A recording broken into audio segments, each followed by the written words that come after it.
Olá, sejam todos muito bem-vindos. Eu sou o professor Artemio do componente de História. É um prazer estar aqui com vocês para a gente dar prosseguimento aos nossos estudos, tá? Então, convido vocês a ficarem comigo, me acompanharem e vamos descobrir qual é o nosso objeto de conhecimento. Nossa aula de número 3 tem como objeto de conhecimento as revoluções inglesas e o princípio do liberalismo. No nosso detalhamento, nós vamos verificar as revoluções inglesas, causas e consequências e revolução puritana e gloriosa, tá bom? Então, queridos, fiquem atentos e me acompanhem até o final.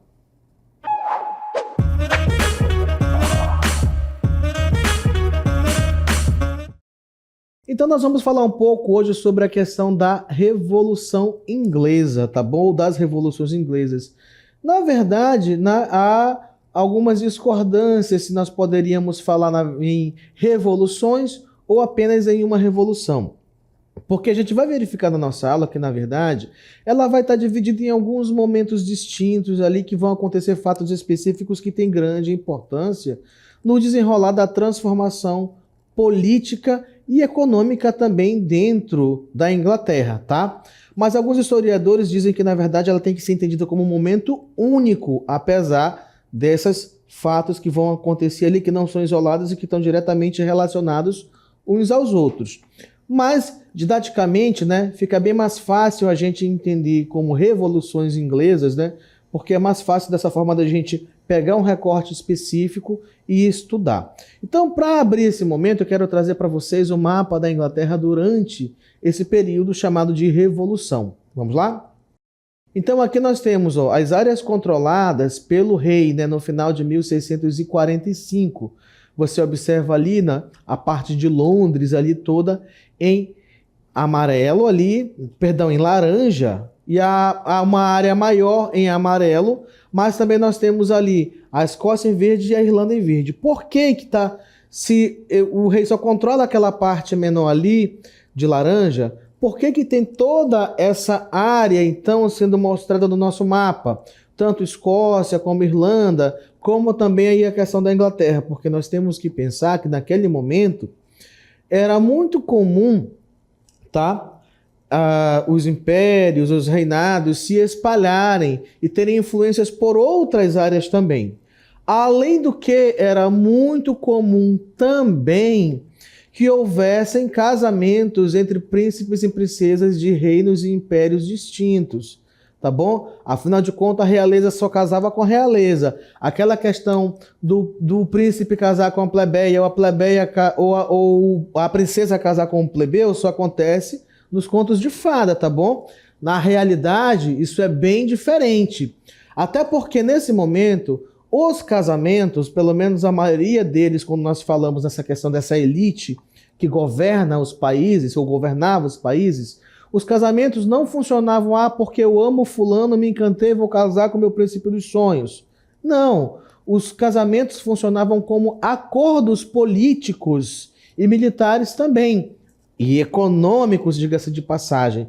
Ou seja, casar um príncipe de um país com a princesa de outro significava formação de alianças, tá bom? Era isso que significava. Então nós vamos ter um grau de parentesco tanto com a realeza da Escócia, quanto também de quem vive na Irlanda ali, como quem mora em Londres, na área da Inglaterra. Entenderam? Então, por isso, nós temos que entender que todos esses países ali vão estar relacionados ao Império Britânico e todos eles terão, sim, uma influência muito grande nesse processo de tomada de decisões e também no acontecimento dessa revolução ou revoluções inglesas, tá bom? Então, vamos lá. Começando o nosso texto, me acompanha. Entre 1640 e 1688, uma série de guerras civis e transformações políticas sacudiram a Inglaterra, Escócia e Irlanda, formando o que ficou conhecido como as Revoluções Inglesas. Para além dessa questão da diversidade de países envolvidos aí, temos que entender também que nós vamos ter questões religiosas, tá? Profundas mágoas religiosas sendo colocadas em voga aí também nesse momento, tá? Elas vão ressurgir e também vão ditar um pouco da direção em que essas revoluções vão tomar. Nós vamos ter o catolicismo, o anglicanismo e o protestantismo, representado principalmente pelos puritanos dentro da Inglaterra, tá bom? Então guarde essa informação que ela é importante. Continuando o nosso texto. Esses eventos significativos foram mais do que conflitos armados. Eles simbolizaram a ascensão da burguesia e estabeleceram de maneira firme a monarquia parlamentar na Inglaterra. As transformações políticas foram fundamentais para a consolidação desse novo modelo de governança, onde o parlamento ganhou poder, um poder substancial, e a monarquia foi obrigada a compartilhar e respeitar limites impostos pelo legislativo. Até aí, então, a gente tem um resumo geral do que aconteceu nessa revolução.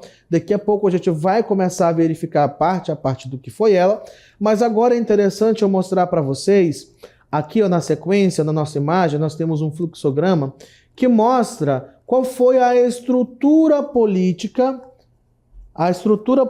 que se estabeleceu ali, tá, dentro da Inglaterra com uma monarquia parlamentar ou monarquia parlamentarista, tá bom? Então, o que nós vamos ter ali de diferenças fundamentais entre esses dois tipos de governo? Primeiro, nós temos aqui na base de tudo claro, nós vamos ter os cidadãos, né? Que isso é uma coisa comum, que um país, um reino não se sustenta se não tiver súditos, não é? Então, essas pessoas elegem esse representante, né, os deputados e senadores, para comporem o parlamento nessas duas questões. No entanto, nesse parlamento, como a gente vai ver na sequência, né, na verdade, essas eleições acontecem dentro de quê? De uma democracia, dentro de uma outra forma de governo, porque naquele momento, dentro da monarquia, não havia eleições. As pessoas viviam, na verdade, sem direitos individuais. Como a gente viu, por exemplo, na questão do iluminismo, que ele lutava justamente contra esse tipo de governo porque eles não concordavam, os iluministas, com essa falta de liberdades individuais, tá bom? Mas nós vamos ver ainda que algumas outras mudanças estão ocorrendo por conta disso, porque, por exemplo, dentro do sistema monárquico, o chefe de Estado é quem? É o rei. Ele é a autoridade máxima que governava principalmente apoiado por quem? Pela igreja. Né? Diga-se de passagem que na Inglaterra, nesse momento, o rei já tinha tido várias brigas, várias confusões por conta dessas questões religiosas. Principalmente a dinastia anterior, que era a dinastia Tudor, né? De onde a gente vai ver a questão da Elizabeth, do Henrique VIII, com a questão de ele quebrar, cortar relações com a Igreja Católica, de ter estabelecido a Igreja Anglicana como a religião oficial na Inglaterra, da perseguição ferrenha que ele fez contra outros grupos religiosos, como os próprios católicos foram perseguidos lá dentro, além de uma outra diversidade, tá, de doutrinas religiosas, entre as quais os puritanos também foram duramente perseguidos. Fato este que pode ser claramente expresso no processo, tá? De quê? De colonização dos Estados Unidos pelos ingleses, tá bom? Porque boa parte desses puritanos que eram perseguidos dentro da Inglaterra acabaram, ó, pegando o seu barquinho e migrando para onde hoje nós conhecemos como os Estados Unidos, tá bom? E o que esse chefe de Estado fazia nesse sistema parlamentarista?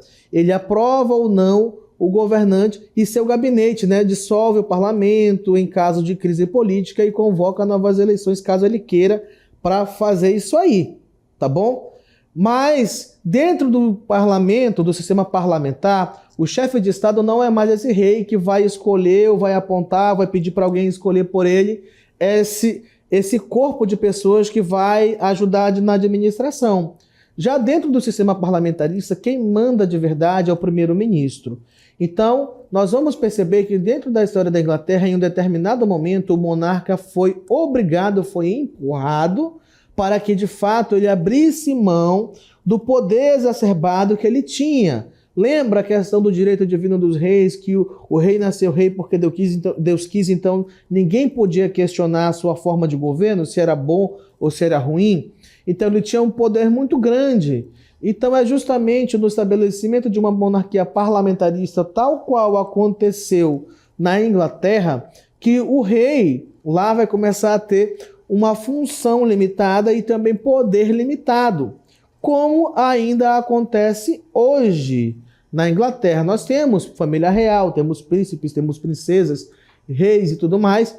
No entanto, de fato, quem governa com o maior poder de decisão é o parlamento e principalmente a figura do primeiro-ministro, tá bom? Então, aqui nós temos um esquema geral de como funciona, tá? Um governo parlamentarista e um governo monárquico, onde o rei está no topo, acompanhado pela nobreza, tomando todas as decisões de um lado.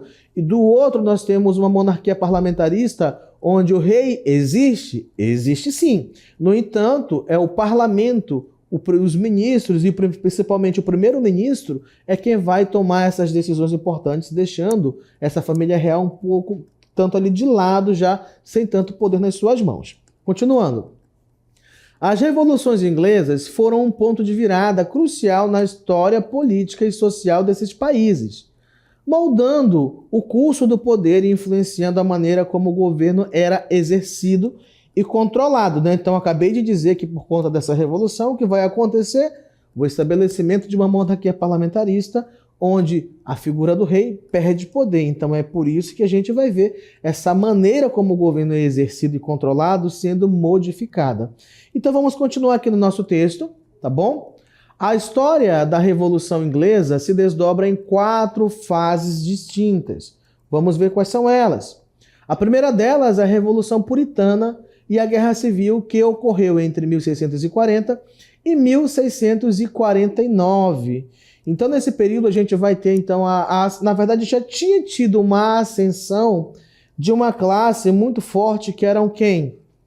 A classe burguesa. A classe burguesa já estava presente, era rica, mas não tinha muita participação, tá bom? Não tínhamos ali. Mas nós vamos ter também, apesar disso, nós vamos ter uma classe forte ainda acompanhando essa burguesia, que era quem? Justamente aquela classe dos puritanos, que também tinham uma certa influência, mas por questões religiosas não tinham poder de decisão. Por isso, lembra que essa primeira fase vai ser chamada de Revolução Puritana, porque são esses puritanos que estarão à frente desse primeiro momento de tomada do poder. O segundo momento que a gente vai perceber aí é o período da República liderada por Oliver Cromwell, estendendo-se de 1649 a 1658. E é importante ressaltar que essa fase aí com Oliver Cromwell também é um período ainda liderado pelos puritanos, até porque o Oliver Cromwell, apesar de ser um militar excelente, que mudou inclusive os rumos da guerra, porque senão o exército puritano teria perdido, ele também era puritano, tá bom? Por isso que ele vai estar ali à frente do exército puritano, fazendo com que, na verdade, esse exército mude, com que ele ganhe, na verdade, um contorno mais bem estabelecido na questão de saber lidar com táticas militares, de treinar os soldados para deixarem de serem apenas camponeses que queriam uma mudança, mas sem ter treinamento nenhum. Então, isso, na verdade, vai fazer com que essa guerra ganhe uma nova direção a partir da intervenção do Oliver Cromwell. Ok? Então, por isso que depois que essa primeira fase de tomada de poder acontece, ele acaba assumindo a governança dentro da Inglaterra. A terceira fase vai ser um processo de restauração da dinastia Stuart, marcada pelos reinados de Charles II e Jaime II, entre 1660 e 1688. Como assim, professor? Eles não estavam brigando ali para retirar a monarquia do poder? Sim, mas por incrível que pareça, apesar de toda a briga para acabar com a monarquia, nós vamos ver que vai acabar se optando por trazê-la de volta, tá bom? Continuando, o nosso quarto ponto é essa aqui, a chamada Revolução Gloriosa, que marcou o fim do reinado de Jaime II e a instituição da monarquia parlamentarista, tá bom? Então são essas 4 fases que a gente vai ter uma conversa aqui sobre elas, tá? Você já está situado no ambiente, sabe o que estava acontecendo ali naquele momento. E lembre, os princípios iluministas começam a partir dessas primeiras movimentações, tá? Nós não podemos dizer que os princípios iluministas inspiraram a Revolução Inglesa ou as revoluções inglesas. No entanto, pensadores como, por exemplo, o John Locke vivenciaram diretamente ali esse período de revoluções. Lembra que ele também é considerado o pai do pensamento liberalista que surge a partir do iluminismo. Então ele vivenciou essa possibilidade de fato, se acabar com formas de governo opressoras como a monarquia absolutista. Tá? Então isso deu base para que ele escrevesse suas teorias. Vamos lá então, passando em frente. Essas fases delimitam os diferentes momentos de transformação político na Inglaterra, ou melhor, política, né, na Inglaterra. É interessante observar que, devido à proximidade temporal das revoluções puritana e gloriosa, essa fase é frequentemente denominada de revoluções inglesas, no plural, dada a complexidade e impacto desses eventos em um período relativamente curto de tempo. Os eventos das revoluções inglesas tiveram objetivos claros. Primeiro, restringir o poder monárquico, estabelecendo limites por meio do parlamento para equilibrar o governo. Por quê? Porque eles estavam cansados de vez em quando o parlamento estava querendo fazer alguma coisa, o rei barrava. O rei, no caso que nós estamos falando nesse momento que antecede a Revolução, era o Carlos I, tá bom? Nesse momento, era o Carlos I. Mas ele não permitia que ninguém interferisse no seu governo, nem mesmo o parlamento. Então ele tomava as decisões sem consultar ninguém, decidia o que queria sem consultar ninguém. E os parlamentares que queriam ter uma maior participação e maior importância nas questões políticas ficavam muito irritados com essa questão, porque o rei simplesmente não lhes dava espaço para agir como instituição parlamentar e participar das decisões políticas, econômicas e sociais que aconteciam dentro da Inglaterra, tá bom? Então, essa questão de restringir o poder monárquico surge dessa necessidade de fazer com que, de fato, o parlamento passasse a ter maior importância.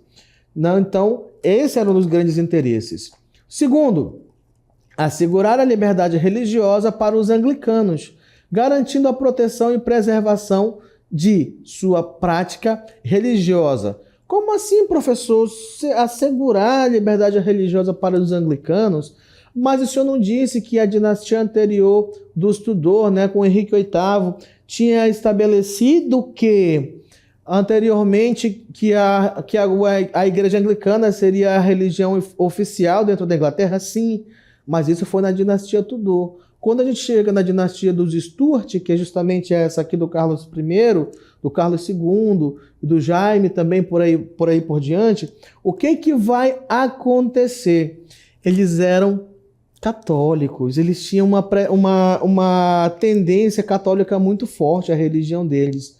Então isso vai gerar brigas e perseguições religiosas, com muita gente morrendo simplesmente por professar essa ou aquela outra religião. Então, anteriormente, a Inglaterra era católica.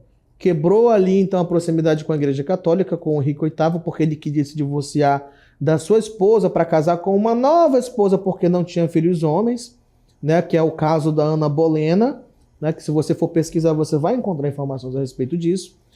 E ali se estabeleceu o anglicanismo. Mas quando chega ao final da dinastia dos Tudor, que vem a dinastia dos Stuart, o que vai acontecer? Nós vamos ter novamente agora, né, o catolicismo sendo religião oficial da Inglaterra. Então as brigas por religião voltam a existir. As perseguições voltam a existir, né? Tanto contra os anglicanos, contra os puritanos e demais religiões que não faziam parte da religião oficial. Então, prevenir a restauração do catolicismo na Inglaterra, evitando o retorno de uma influência católica predominante no país. Ué, professor, mas o senhor já não acabou de dizer que era o catolicismo? Sim, durante o governo do Carlos I. Porque depois que isso vai acontecer, que acontece a Revolução, nós vamos ter assumindo ali lá um rei que vem de outro país, mas que tinha relações de sangue porque era casado com uma das filhas do Carlos I, que eram protestantes. Então é aí que surge o protestantismo no país, lá, de novo na Inglaterra, voltando a ser, na verdade, um país que era protestante, retirando o catolicismo como religião ali, que fazia parte do círculo maior que era da realeza. Até porque, por essência, nesse momento, a Inglaterra já era um país protestante desde a dinastia dos Tudor, que já tinha cortado relações com a Igreja Católica. Então, uma das grandes questões que vai estar presente também nessas disputas era que o parlamento não via com bons olhos depois, que o Carlos II, filho do Carlos I, volta a governar com a restauração dos Stuart, que ele era secretamente católico. Então, isso não batia ali muito bem com os interesses do parlamento, muito menos de outras classes sociais, como, por exemplo, da burguesia, por aí vai. Então, lembra, nós vamos ter 3 religiões principais rodando toda essa questão, além dos interesses políticos e econômicos também presentes nessa revolução. Então, vamos lá, Revolução Puritana e a Guerra Civil, continuando. Então, desencadeadas entre 1640 e 1649, foi um período de intensos conflitos na Inglaterra, porque é o período que os puritanos vão assumir o poder. Carlos I foge de lá para a Escócia para tentar ali se resguardar, fugir, se esconder, mas ele vai ser vendido lá. Tá bom? Vão entregar ele, vão mandar de volta para a Inglaterra e quando ele chega ele perde a cabeça. Continuando, então, esses eventos foram impulsionados por tensões entre o rei Carlos I e o parlamento, justamente por conta daquelas questões que eu citei para vocês, que ele era muito autoritário e não permitia que o parlamento tivesse poder de decisão em nada. E isso vai resultar em uma luta pelo controle político, onde os puritanos assumirão a dianteira e vão conseguir, de fato, pegar o poder para si. Tá? Então, como eu citei, Carlos I foge para a Escócia, é mandado de volta depois de preso, com isso ele perde o poder, e também perde junto a sua cabeça. Então o filho dele, o Carlos II, vai ficar quietinho, bem comportadinho e vai sair de cena também. Porque nesse momento, com o surgimento da figura do Oliver Cromwell, como a gente vai ver na sequência, era impossível qualquer outra pessoa se sustentar no poder perto dele. Lembrando, o Oliver Cromwell foi fundamental para que a Guerra Civil tivesse fim e os puritanos ali, de fato, conseguissem assumir essa liderança. Porque nos primeiros embates, o exército real era muito mais forte, muito mais poderoso, porque era melhor equipado e melhor treinado. Então, batalhas sucessivas foram perdidas pelos puritanos, mas na medida que o Oliver Cromwell vem, muda a política do exército, porque antes os títulos, as patentes eram cedidas por nascimento. Quem tinha melhor pedigree, vamos colocar assim, quem era de família nobre ganhava essas posições, mesmo sem ter nenhuma capacitação. Ele chega, assume o controle do exército, muda essa política e diz, não, agora os cargos militares serão distribuídos por mérito. Quem for melhor guerreiro vai ter as melhores patentes. Além disso, também ele começou a treinar esse corpo militar para que de fato eles se tornassem soldados capacitados para a batalha. Após isso, então, os puritanos vencem essa guerra civil e nós vamos ter estabelecido, então, a República de Cromwell, que, na verdade, também pode ser entendida como um momento ditatorial, porque ele vai endurecer. Em um certo momento, onde o parlamento também, que governava junto com ele, vai contra as decisões dele, ele vai simplesmente dissolver esse parlamento, tal qual fazia anteriormente o Carlos I.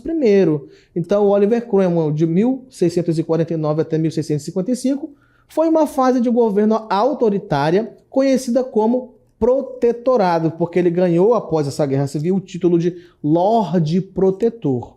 Tá bom? Continuando. Cromwell emergiu como uma figura dominante, estabelecendo um regime mais centralizado, em alguns aspectos repressivo, como no caso que eu acabei de citar, que ele vai simplesmente dissolver o parlamento aí, porque as ideias não estavam mais batendo ali.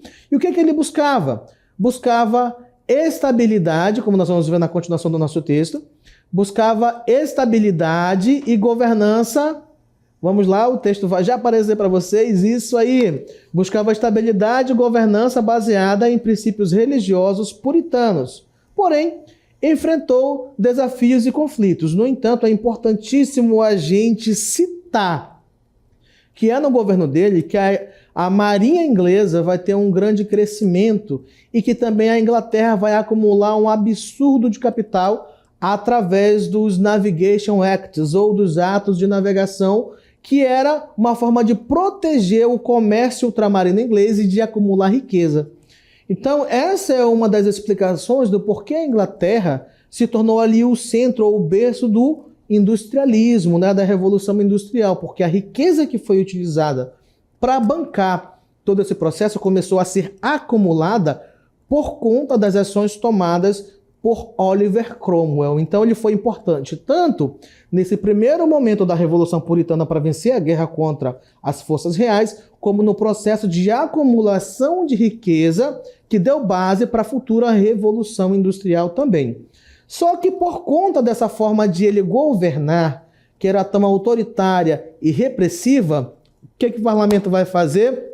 Não deu certo. Tiramos um ditador, que era o monarca, agora surgiu outro que está se tornando igual. Mas só que temos um problema, ele nem sequer tem direito de governar. E nem faz parte da linhagem da dinastia Stuart. Então não temos como deixar ele aí.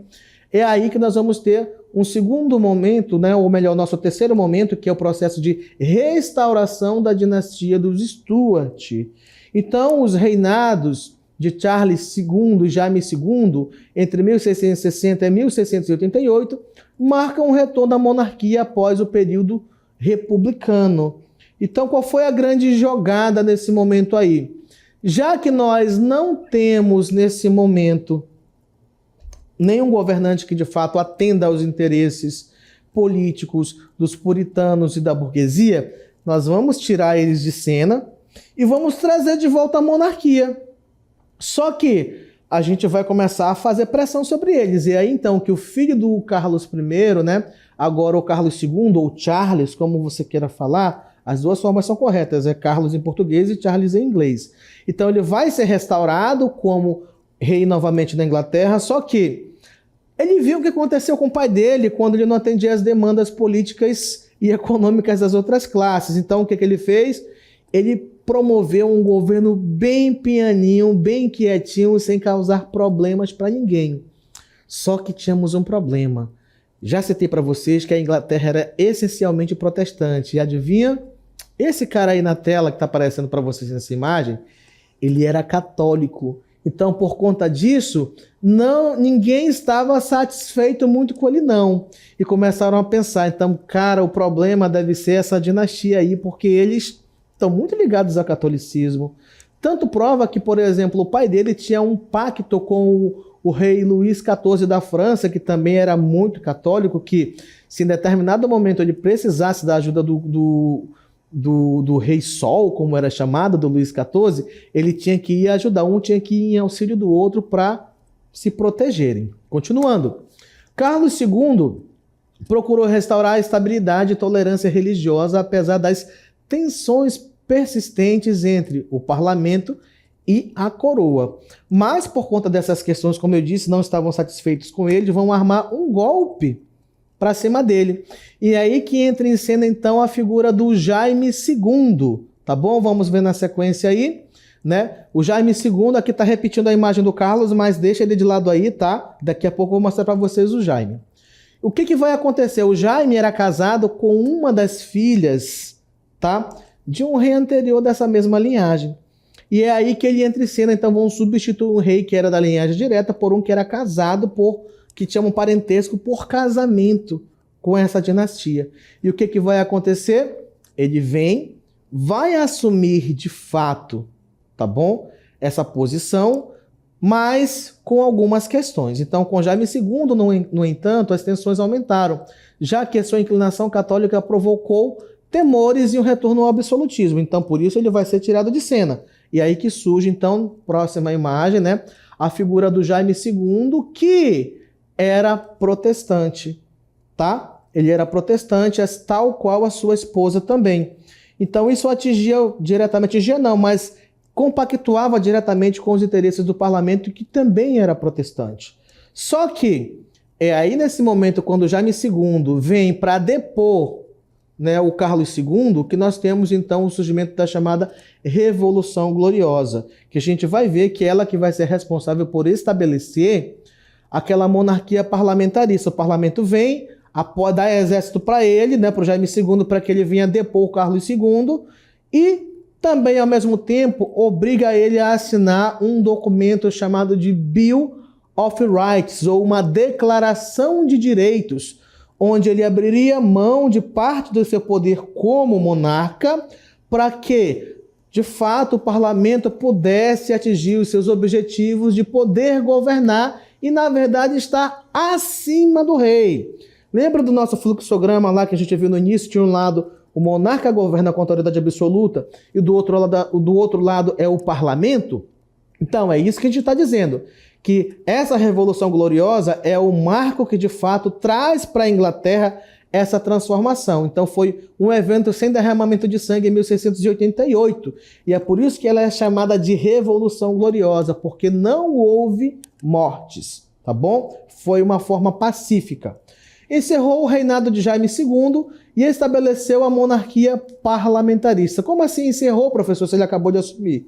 Porque ele perdia força, ele perdia poder. Ele não governaria mais como um monarca absolutista, o Jaime II, tal qual os antecessores, como Carlos I, como Carlos II. Mas a família real continuaria existindo, mas sem poder excessivo nas mãos. Por isso que se diz que se encerra, porque ele não vai mais ser um governante absolutista. Continuando, depois nós vamos ter o Guilherme III e Maria II assumiram o trono, reforçando o poder do parlamento e estabelecendo princípios de governo constitucional limitado, significando um marco fundamental na história política da Inglaterra. Então, dessa forma, a Inglaterra é, até os dias de hoje, nesses moldes de uma monarquia parlamentarista, ou seja, o monarca existe, mas não com poder absoluto. Do outro lado, nós temos um parlamento que governa com esse poder absoluto.